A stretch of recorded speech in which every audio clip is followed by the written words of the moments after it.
नमस्कार, prime debate में आप सभी का स्वागत है। मैं हूं आपके साथ हेमंत कुमार। आज का मुद्दा है टिकट की दावेदारी, क्या है तैयारी। विधानसभा चुनाव में 3 महीने का समय बचा है और ऐसे में बीजेपी कांग्रेस दोनों ने जमीनी स्तर पर योग्य जिताऊ प्रत्याशियों के चयन को लेकर के विधानसभा स्तर पर अपनी अपनी कवायद शुरू कर दी है।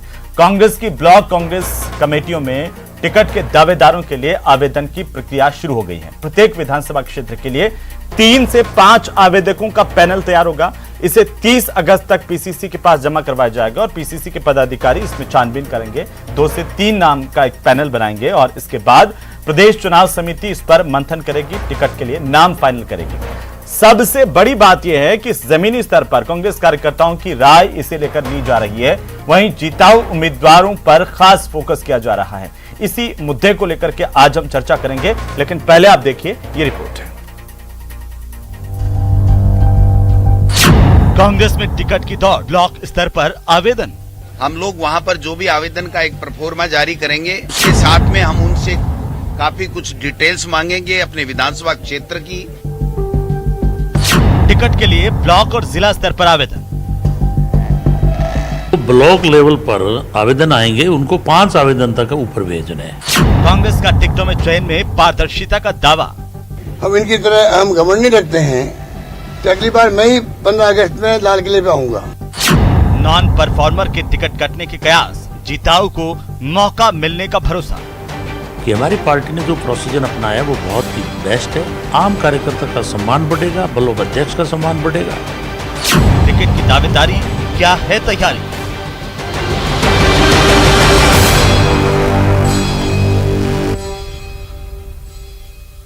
तो चुनाव नजदीक है और पार्टियां अपने अपने जिताऊ उम्मीदवारों का चयन करने को लेकर के संजीदा नजर आ रही है। लगातार कवायद चल रही है। आखिरकार इस रणनीति में कौन कितना मजबूत है, बीजेपी, कांग्रेस और अन्य पार्टियां, इसे लेकर के आज हम चर्चा करेंगे। कांग्रेस ने अपनी कवायद शुरू कर दी है। ब्लॉक स्तर पर आवेदन लिए जा रहे हैं, 4 पन्ने का आवेदन है और चर्चा करेंगे। हमारे साथ एक खास पैनल मौजूद है। सबसे पहले मैं परिचय करवा दूं सभी का। लक्ष्मीकांत भारद्वाज हमारे साथ हैं, प्रवक्ता हैं भारतीय जनता पार्टी के। स्वर्णिम चतुर्वेदी हमारे साथ हैं, पीसीसी के महासचिव हैं। और संगीता प्रवीणेंद्र हमारे साथ हैं, राजनीतिक विश्लेषक के तौर पर। साथ ही साथ हमारे साथ महेश शर्मा हैं, वरिष्ठ पत्रकार के तौर पर। आप सभी का बहुत स्वागत है। और सबसे पहले स्वर्णिम चतुर्वेदी, आप इसे आज शुरू करेंगे कि आखिरकार ये जो पूरा का पूरा टिकटों को लेकर के तमाम कवायद की जा रही है, क्या वाकई इसी तरीके से प्रत्याशियों का चयन होगा या फिर आलाकमान ही निर्णय करेंगे? ये सिर्फ एक राजी करने के लिए एक जरिया है कि तमाम लोगों की भागीदारी हो जाए, सबको लगे कि हाँ हमें भी टिकट मिल सकती है। स्वर्णिम जी, देखिए हेमंत जी, जो भागीदारी है जिसकी बात आपने की, जब हमारे कार्यकर्ता हैं, हमारे पदाधिकारी हैं, तो उनको राजी करने की आवश्यकता नहीं होती। वो तो हमारे पार्टी के हैं, अनुशासित सिपाही हैं। लेकिन सबसे बड़ी बात यह है कि जो हमारी जो सबसे बड़ी कड़ी है, जो हम कहते हैं जनता से जुड़ी हुई ब्लॉक कांग्रेस कमेटी है, वहाँ से ये कवायद शुरू होगी। और कवायद शुरू होकर के जो ग्राउंड लेवल पर रिपोर्ट है वो हमारे ब्लॉक अध्यक्ष वहाँ पर प्रस्तुत करेंगे। और यहाँ से जो है उनकी टिप्पणी के साथ जो आवेदन है और जितने लोग हमारे उस क्षेत्र से आवेदन करते हैं, जो चुनाव लड़ना चाहते हैं, प्रत्याशी बनना चाहते हैं, उनका सबका जो है वो एक बना करके लेखा जोखा और ऊपर जिला कांग्रेस कमेटी को भेजेंगे। वहाँ पे उसमें छानबीन होगी। हमारे प्रदेश की चुनाव समिति जिला कांग्रेस कमेटियों के साथ बैठेगी और जितने तमाम जिले के विधानसभा क्षेत्रों से प्रत्याशी बनने के इच्छुक लोगों के जो आवेदन आएंगे या उन बायोडेटा आएंगे उनको तलाशेंगे, उसके आधार पर पैनल बनेगा। तो एक ये जो कवायद है वो कवायद इस तरह से है कि हमारे अलग अलग स्तर पे जिस तरह से सर्वे चले, लोगों को प्रत्याशी चयन के लिए हमने प्रक्रिया अपनाई है, उस प्रक्रिया का एक हिस्सा है कि वो मैच हो रही है। और निश्चित रूप से आगे जाकर के जो हमारे नीचे से उठ करके जिनके आवेदन पहुंचेंगे, उन्हीं में से प्रत्याशी भी चुने जाएंगे। और सबसे बड़ी बात यह है कि जब निचली इकाई से शुरू होती है कोई प्रक्रिया, तो उसके एक स्पष्ट संदेश और स्पष्ट कहना चाहिए कि उसके प्रक्रिया जो हो सकती है वो भी अपनाई गई है और प्रतिक्रिया जो मिलनी चाहिए प्रत्याशी के संबंध में वो भी ऊपर तक वहां पहुंचती है। तो ये एक प्रक्रिया है जिसको हमने अडॉप्ट किया है। ठीक है। लक्ष्मीकांत भारद्वाज जी, कांग्रेस कह रही है कि टिकट की दावेदारी को लेकर के उनकी तैयारी बड़ी मजबूत है, नीचे से शुरू कर रहे हैं सबकी भागीदारी के साथ में और उसके बाद जो नाम आएंगे उनको टिकट देंगे। आपके यहां पर क्या चल रहा है टिकटों को लेकर के, किनको दिया जाएगा? कांग्रेस की तरफ से तो पहले ही कह दिया गया कि वे जिताऊ कैंडिडेट जो होंगे वही मजबूत आधार होगा, इससे कोई मजबूत आधार नहीं। आपके यहां पर क्या है, बीजेपी में क्या रणनीति है? नहीं, देखिए, भारतीय जनता पार्टी हो या कोई भी राजनीतिक दल हो, चुनाव जीतने के लिए लड़ता है। और निश्चित रूप से हमारी तो तैयारी, मैंने आपको कल परसों की डिबेट में भी कहा था कि हमारी तैयारी तो पहले दिन से ही शुरू है, जिस दिन से राजस्थान में कांग्रेस पार्टी की सरकार बनी है उसी दिन से। और हमने हमारे बूथ स्तर से नीचे तक की भी इकाइयां हैं, सबका अपना फीडबैक है, सबके अपने अपने सुझाव हैं जो कि उचित स्तर पर लिए जा रहे हैं। और उसके बाद एक पैनल बनकर हमारे चुनाव समिति बनेगी, उसके पास आएगा और चुनाव समिति पार्लियामेंट्री बोर्ड को उसको भेजेगी और पार्लियामेंट्री बोर्ड के यहां से टिकट फाइनल होंगे। लेकिन निश्चित रूप से जो भारतीय जनता पार्टी के विचारधारा को मानता हो, जो जिताऊ उम्मीदवार हो और एक साफ छवि का उम्मीदवार हो, भारतीय जनता पार्टी उसको प्रत्याशी बनाएगी।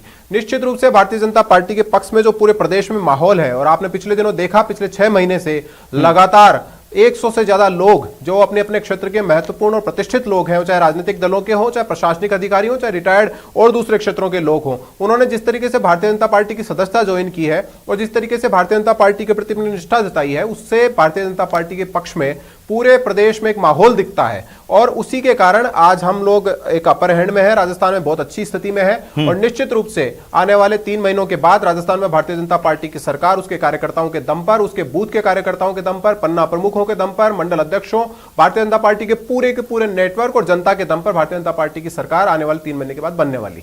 जी लक्ष्मीकांत जी, आप कह रहे हैं कि आपके यहां पर जो क्राइटेरिया है वो जिताऊ है और साथ साथ स्वच्छ छवि, साफ सुथरी छवि भी है। कांग्रेस तो कह चुकी है कि उनके लिए सिर्फ और सिर्फ जिताऊ कैंडिडेट माने रखता है। लेकिन महेश जी, एक प्रतिक्रिया आपकी चाहता हूं। आपने इतने सारे चुनाव देखे हैं, टिकटों का चयन का आधार भी देखा होगा, क्या इस बार कुछ बदलाव है कांग्रेस पार्टी के भीतर? और बीजेपी कांग्रेस में जो टिकटों की कवायद है उसे आप कैसे देख पा रहे हैं? देखिए, जहां तक सवाल है प्रत्याशियों के चयन के मामले को लेके, जी, तो इन्होंने कहा कि चुनाव से पहले सितंबर के, कांग्रेस का जो कहना है कि सितंबर के पहले सप्ताह तक वो सूचियां पहले से जारी हो जाएं, तो ताकि जिससे उन लोगों को अपने चुनाव प्रचार करने में प्रत्याशियों को सहूलियत रहेगी।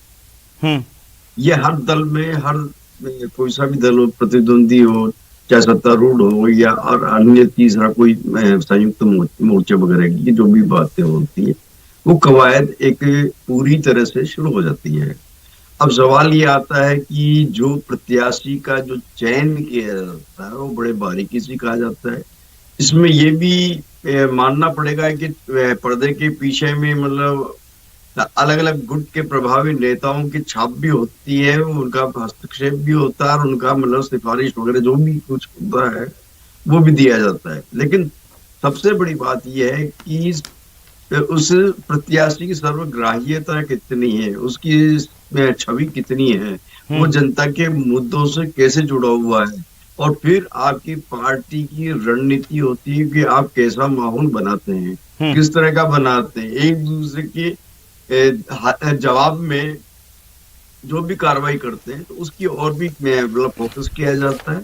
लेकिन हाँ, ये जरूर है कि हर पार्टी दावा तो ये करती है कि अच्छी छवि हो और अच्छी मतलब टिकाऊ हो, जिताऊ हो, लेकिन जब अनाउंसमेंट होता है जी, तब तक मतलब पार्टियों को मतलब प्रत्याशियों के मतलब उस समय तक तो मतलब सब लोग अभियान में जुटे रहते हैं। होता यह है कि अक्सर कुछ ऐसी जो संवेदनशील हों या मतलब कोई जहाँ कंट्रोवर्सी हो या कहाँ जहाँ मतलब कमजोर सीटें हों, वहां पे प्रत्याशियों को उलटफेर की जो होती है कवायद, उसमें मतलब क्या कहता है, माहौल बहुत कुछ डिसाइड हो जाता है। बिल्कुल महेश जी, जिस तरीके से कांग्रेस पार्टी के भीतर ये कहा जा रहा है कि मुख्यमंत्री ने तो बयान देकर के कह दिया था कि उनके यहाँ पर सबसे बड़ा जो क्राइटेरिया है वो विनेबिलिटी का है, जो जीतने में सक्षम है, जिताऊ है, वही सबसे बड़ा क्राइटेरिया है। 4 पन्नों का फॉर्म है संगीता जी, वो कांग्रेस में भरवाया जा रहा है हर एक प्रत्याशी के लिए आवेदन करने वालों को, और उसमें तमाम सारी जानकारियां कि उसमें क्रिमिनल एक्टिविटीज में क्या वो संलिप्त रहा है, कोई केसेस है या नहीं है, कब से कांग्रेस में है, कितना काम किया गया है, ये तमाम चीजें हैं। एक राजनीतिक विश्लेषक के तौर पर हम आपसे दरअसल ये समझना चाहते हैं संगीता जी कि क्या ये सिर्फ एक फॉर्मेलिटी के तौर पर होता है या फिर जिताऊ कैंडिडेट के लिए कोई मायने नहीं रखता है कि वो क्रिमिनल एक्टिविटीज से आता है या धनबल का उपयोग करने वाला है या संगठन में कब आया है, 2 दिन पहले भी आकर के संगठन ज्वाइन करने वाले भी टिकट पा जाते हैं। कैसे आप देख पा रही हैं? हेमंत, 20 सालों से मैं चुनाव देख रही हूं। 20 सालों से मैं देख रही हूं कि फॉर्म भरे जा रहे हैं, 20 सालों से देख रही हूं बायोडेटा दिए जाते हैं, लेकिन जो आप ये कह रहे हैं पारदर्शिता है, निचले स्तर से आएगा, ऐसा कुछ नहीं होता है। ये सब एक सहभागिता का माहौल बनाया जाता है, सबको ये जताया जाता है कि तुम्हारी भी पूछ है, तुम्हें भी देखा जा रहा है, तुम्हारी बात सुनी जा रही है। 20 साल से मैं देख रही हूं, मेरे बड़े भाई महेश जी यहाँ पे है, वो मुझसे बहुत ज्यादा वरिष्ठ है, उन्होंने और भी देखा होगा। ऐसे बायोडेटाज ने मणोमण रद्दी इकट्ठा कर दी है पार्टी मुख्यालयों पे। क्या टिकट इन्हीं आधार पे मिले हैं? जिताऊ भी कहते हैं, टिकाऊ भी कहते हैं, तो अगर जिताऊ और टिकाऊ का दावा है तो फिर कोई कहीं से भी चुनाव लड़े, उसका चाहे वहां से बायोडेटा हो चाहे ना हो, अल्टीमेटली अगर विनेबिलिटी की बात है तो फिर ये ग्रासरूट लेवल से फिल्टर होके आने वाली बात तो एक बेमानी सी लगने लगती है। तो फिर आप ये भी मानती हैं कि इसके अंदर फिर विचारधारा का भी कोई मतलब नहीं होता? इसके अंदर वो किस एक्टिविटीज को करके आ रहा है, या उसके ऊपर बहुत सारे क्रिमिनल केसेस हैं या नहीं है, किस तरह की एक्टिविटीज में संलिप्त रहा है, चाहे वो बजरी माफिया है या फिर पेपर लीक माफिया है या फिर कोई किसी और तरह का माफिया रहा हो, बस जिताऊ होना चाहिए।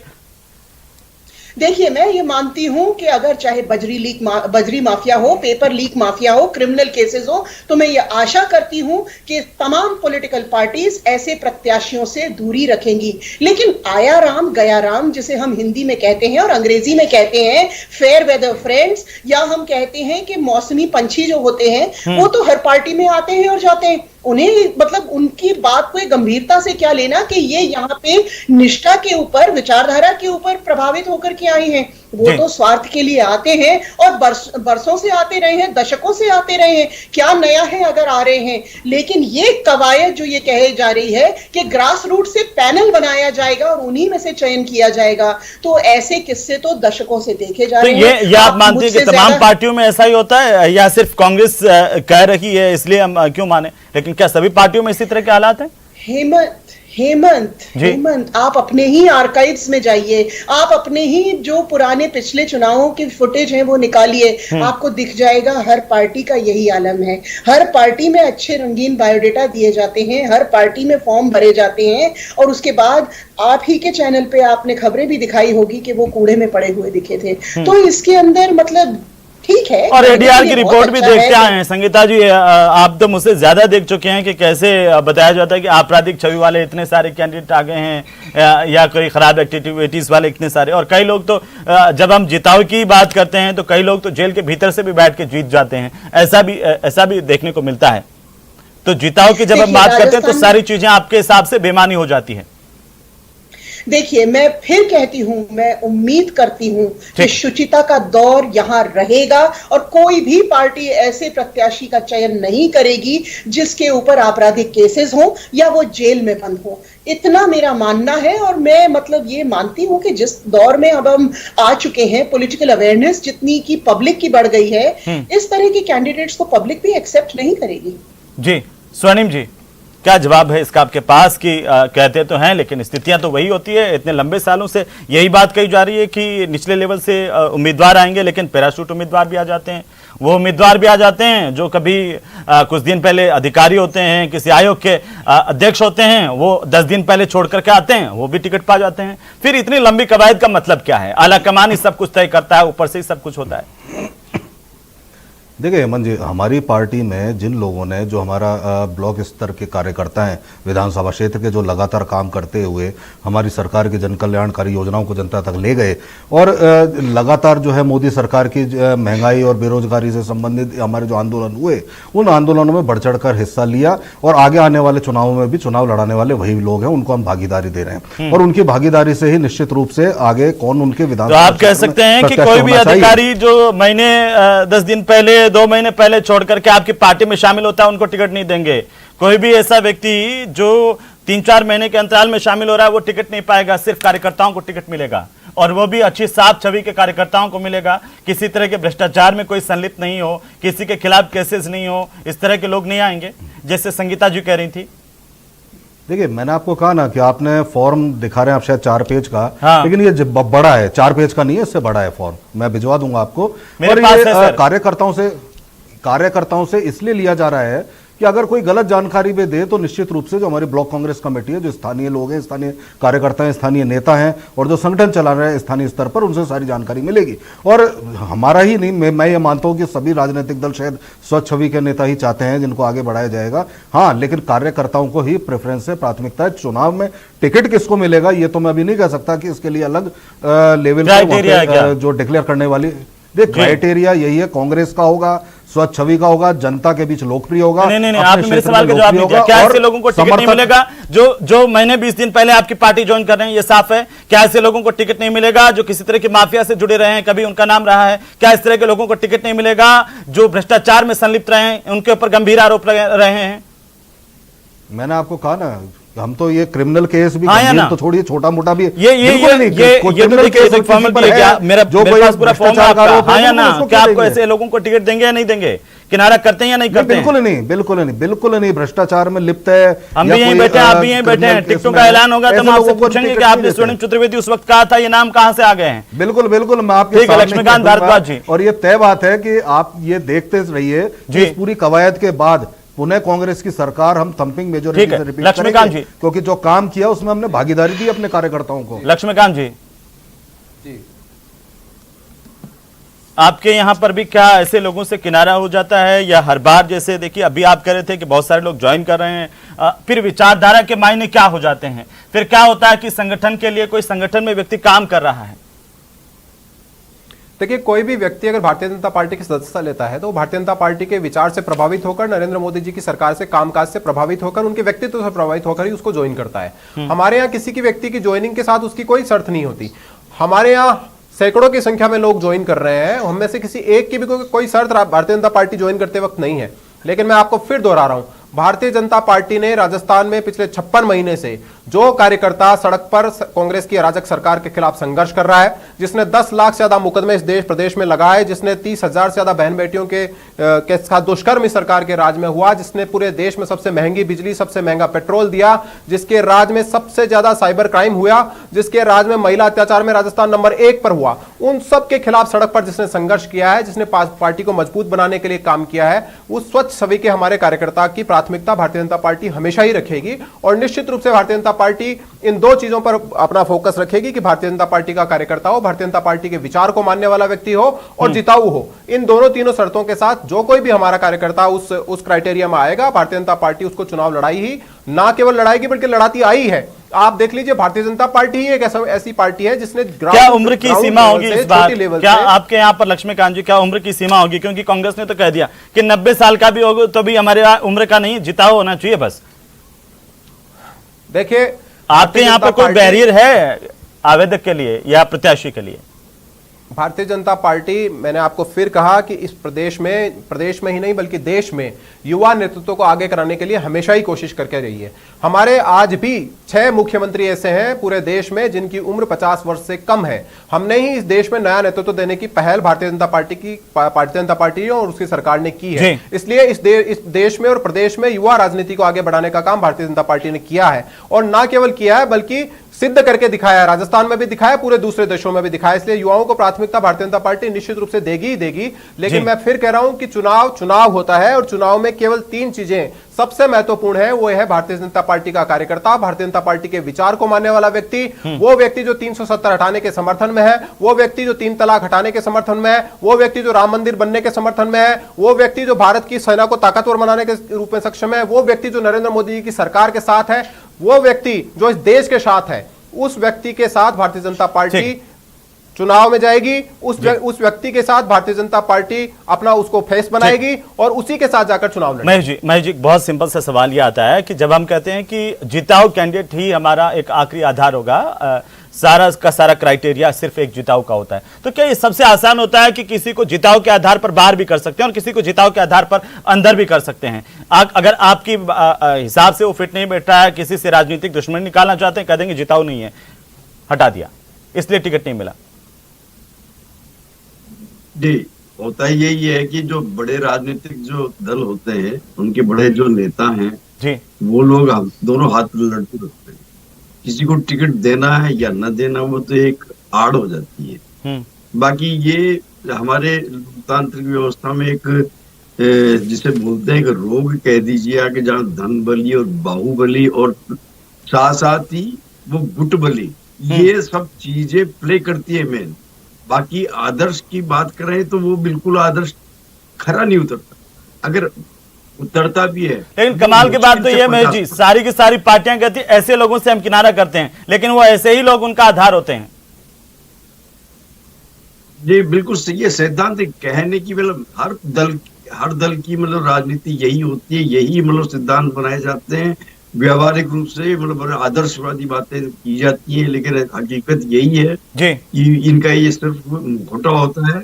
एन वक्त पे आप ये देखिएगा कि जो चेहरे हैं, जितने क्रिमिनल जितने हैं उनके खिलाफ मतलब मुकदमे हैं क्राइम के, वो भी टिकट पा जाते हैं। टिकट पा जाते हैं और टिकट पाने के बाद जब सरकार बन जाती है, बात आती है उनको आगे ले जाने की, तब उनके मुकदमे हटवाए भी जाते हैं महेश जी। ये तो आपने बहुत अच्छे से देखा है इतने लंबे समय के अंदर। आज हमने सवाल पूछा था कि कांग्रेस के टिकट वितरण में क्या जमीनी कार्यकर्ताओं को तवज्जो मिलेगी। 77% लोगों ने कहा कि हाँ मिलेगी, 23% ने कहा कि नहीं ऐसा नहीं है, ये हमेशा से जिस तरीके से चलता आ रहा है उसी तरह से चलेगा। स्वर्णिम छोटी सी टिप्पणी चाहता हूं एक शब्द की इस पर। देखिए, निश्चित रूप से जमीनी कार्यकर्ताओं के आधार पर ही पार्टी खड़ी होती है और ये हमारा बेस है। और अब मैं आपको फिर कह रहा हूं कि ये ही वो कार्यकर्ता हैं जिनके आधार पर जब हम टिकट का चयन कर रहे हैं, यही वो लोग हैं जिन्होंने लगातार मोदी सरकार के खिलाफ आंदोलन किया, महंगाई हो चाहे बेरोजगारी हो, अराजकता हो, और यही वो लोग हैं जो अशोक गहलोत जी की फिर जिताओ नहीं है इस आधार पर, अगर कुछ और भी आधार होगा। दो अगर कार्यकर्ता है उनमें जो सबसे ज्यादा पॉपुलर होगा उसको टिकट मिलेगा, चाहे बड़े से बड़ा व्यक्ति, चाहे पूर्व मंत्री हो, विधायक हो। अगर वो पॉपुलर नहीं है अपने कार्यकर्ताओं में, जनता में, वो पॉपुलर है और अगर उस पर भ्रष्टाचार के आरोप है, मान लीजिए कोई अधिकारी है वो ज्वाइन किया है, भ्रष्टाचार के आरोप लगे हैं उस पर, आपकी पार्टी में आ गए, टिकट देंगे उसे? देखिए, मैं आपने अभी सुना होगा ना, भारतीय जनता पार्टी को ज्वाइन कर रहे हैं अधिकारी और वगैरह। नहीं, आपकी पार्टी में भी तो आ रहे हैं, आपकी पार्टी के अंदर क्या कोई नहीं आ रहा है? हमारी पार्टी में अगर कोई आ रहा है तो उसके टिकट के लिए, या फिर आप मानते हैं कि जो आपके कार्यकाल में अधिकारी रहा है वो आप ही की पार्टी में ही रहा है, अधिकारियों पर ही आपने पार्टी की छाप चला दी, वो अलग बात है, लेकिन अधिकारी छोड़ करके पार्टी में तो आ रहे हैं। देखिए, हमारी पार्टी में कभी ऐसा नहीं हुआ कि 20-20, 30-30 दूसरी पार्टी के लोग जाकर के टिकट ले लेते हो। ये बीजेपी में हुआ है। आज भी 6 में से 3 जो मुख्यमंत्री हैं वो कांग्रेस के गए हुए हैं, जिनके खिलाफ इन्होंने आंदोलन चलाया। तो ये बीजेपी में हो सकता है, हमारे यहाँ नहीं। ठीक है, साफ है। भारतीय जनता पार्टी की सरकार बन रही है 170+ सीटों के साथ। हम राजस्थान को 3 महीने के बाद एक सुशासन देने वाले हैं। प्रधानमंत्री नरेंद्र मोदी जी के नेतृत्व में राजस्थान में भारतीय जनता पार्टी की पूर्ण बहुमत की सरकार बनने वाली है। और ये जो अराजकता का नंगा नाच पिछले 4.5 वर्षों में राजस्थान में चला, इसको खत्म होने का बिल्कुल कगार पर राजस्थान आज आ चुका है। मैं फिर दोहरा रहा हूं, 10 लाख से ज्यादा मुकदमे, 30,000 से ज्यादा रेप, 1,90,000 से ज्यादा वुमेन एट्रोसिटी के केस, साइबर क्राइम में नंबर 1, बेरोजगारी के कारण आत्महत्या करने वालों में नंबर 1, पेट्रोल डीजल की कीमतों में नंबर 1, बिजली की कीमतों में नंबर 1, मंडी टैक्स में प्रदेश भी बोल लीजिए, मणिपुर, मध्य प्रदेश, हरियाणा की बात आपने डबल इंजन की सरकार का वो भी बता दीजिए क्या हालत है। ठीक है स्वर्णिम जी। संगीता जी बिल्कुल एक छोटी सी टिप्पणी। देखिए हेमंत, मैं इतना कहना चाहूंगी कि पार्टियां जो होती है 200 सीटें राजस्थान में हैं, अधिकांश सीटों पे अपने कार्यकर्ताओं को ही वोट देंगी। हाँ, सब पार्टियों के कंपल्शंस होते हैं, जिताऊ लेना पड़ता है। कई ऐसे नेता होंगे जो ऐसी सीटों के ऊपर टिकट पा जाएंगे जहां उन्होंने आवेदन भी नहीं किया होगा। कई ऐसे लोग होंगे जो पार्टी के अंदर नए नए आए हुए होंगे, क्योंकि चुनाव में कोई भी मजाक करने के लिए नहीं जाता है। हर पार्टी चुनाव जीतने के लिए जाती है। और अगर जिताऊ की बात अगर दोनों पार्टियां कह रही है तो इसमें अपराध क्या है? जी, ये बिल्कुल सही है अगर ये कह रहे हैं, दोनों पार्टियों के प्रवक्ता अगर ये कह रहे हैं कि जिताऊ का क्राइटेरिया है, लेकिन फिर भी ये माना जाना चाहिए कि ऐसे लोगों को टिकट नहीं दिया जाएगा जो कि क्रिमिनल्स हैं, जिनके ऊपर करप्शन के चार्जेस हैं, जिन्होंने जनता के साथ गलत किया हो, ऐसे लोगों ऐसे नहीं दिया जाएगा और उसके लिए थोड़ा सा इंतजार करना पड़ेगा। बहरहाल संगीता जी बहुत शुक्रिया हमारे साथ जुड़ने के लिए, और स्वर्णिम जी आपका भी, महेश जी आपका भी, लक्ष्मीकांत जी आप भी हमारे साथ जुड़े, आपका भी बहुत शुक्रिया। पार्टियां उम्मीदवार तलाश कर रही हैं, दावे किए जा रहे हैं लंबे चौड़े, लेकिन क्या वाकई में इन पार्टियों के भीतर जो जमीनी कार्यकर्ता है उन्हीं को मौका मिलेगा? इसके लिए थोड़ा इंतजार कीजिए। टिकटें जब ऐलान होंगी तो यह भी साफ हो जाएगा कि किसने कितना जमीनी कार्यकर्ताओं को तवज्जो दिया है। नमस्कार। गांव का रहने वाला था।